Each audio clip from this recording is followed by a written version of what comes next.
नमस्कार दोस्तों, मैं आपके लिए लेकर आया लोकल गवर्नमेंट्स के बारे में, लोकल गवर्नमेंट की मीनिंग के बारे में आज हम बात करेंगे।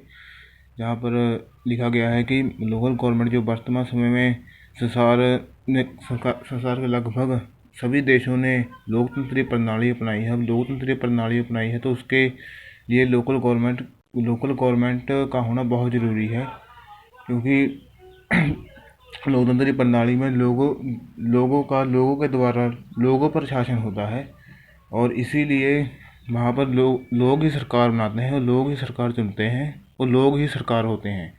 जहाँ पर ਹੀਰੋਡਸ ਨੇ भी एक एग्जाम्पल दी है कि प्रजातंत्र ਨੂੰ ਅਜਿਹਾ ਸ਼ਾਸਨ ਦੱਸਿਆ ਗਿਆ ਹੈ ਜਿਸ ਵਿੱਚ ਸਭ ਤੋਂ ਉੱਚੀ ਸ਼ਕਤੀ ਸਾਰੇ ਲੋਕਾਂ ਕੋਲ ਹੋਵੇ।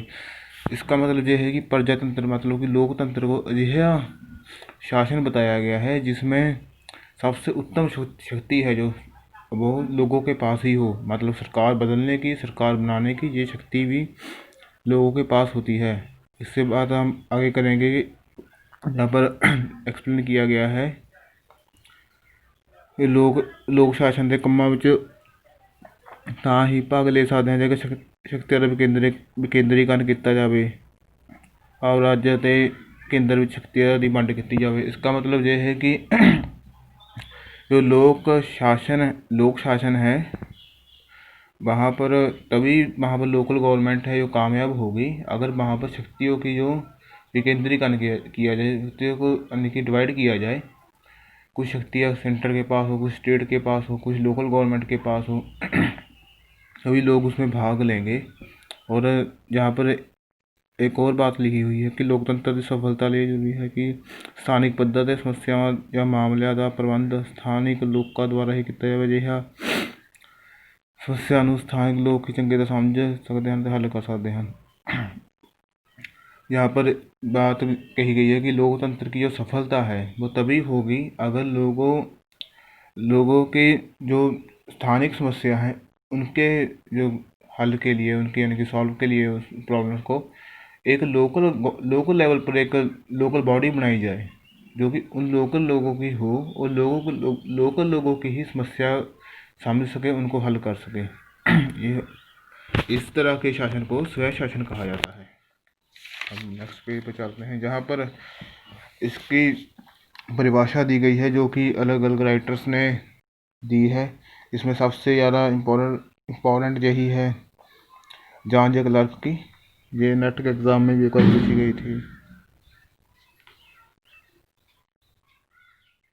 बार पूछी गई थी, जॉन जे क्लर्क के बारे में, जहाँ पर परिभाषा की बात की गई है। परिभाषा के बारे में बहुत से राइटर ने परिभाषा दी है। इसमें सबसे इम्पोर्टेंट परिभाषा है जॉन जे क्लर्क की। उन्होंने कहा कि स्थानिक सरकार राष्ट्र या राज्य सरकार ਦਾ ਭਾਗ ਹੈ ਜੋ ਮੁੱਖ ਤੌਰ 'ਤੇ ਅਜਿਹੇ ਮਾਮਲਿਆਂ ਦੀ ਵਿਚਾਰ ਕਰਦਾ ਹੈ ਜਿਨ੍ਹਾਂ ਦਾ ਸੰਬੰਧ ਇੱਕ ਵਿਸ਼ੇਸ਼ ਜ਼ਿਲ੍ਹੇ ਸਥਾਨ ਦੇ ਵਾਸੀਆਂ ਨਾਲ ਹੁੰਦਾ है।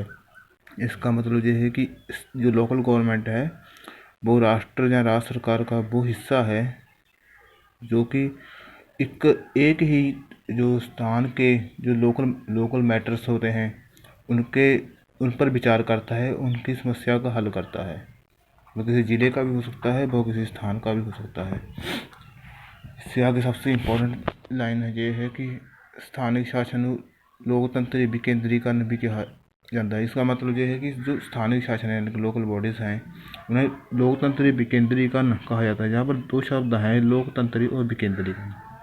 और लोकतंत्र का अर्थ होता है यहाँ पर लोगों की जो मतलब कि लोगों की सरकार हो या फिर इलेक्टेड सरकार हो, लोगों के द्वारा चुनी हुई सरकार, और लोग ही उस सरकार का हिस्सेदार हो, कोई यानी किंग वगैरह या कोई ऐसा कुछ ना हो।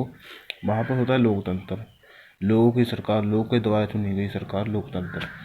और विकेंद्रीकरण का मतलब होता है डिसेंट्रलाइज मतलब कि शक्तियों की विकेंद्र होना, मतलब कि किसी एक बंदे के हाथ में सारी शक्तियाँ ना होकर इस शक्तियों को डिवाइड हो जाना। मतलब कुछ शक्तियाँ किसी के पास हैं, कुछ किसी के पास है और कुछ किसी के पास है।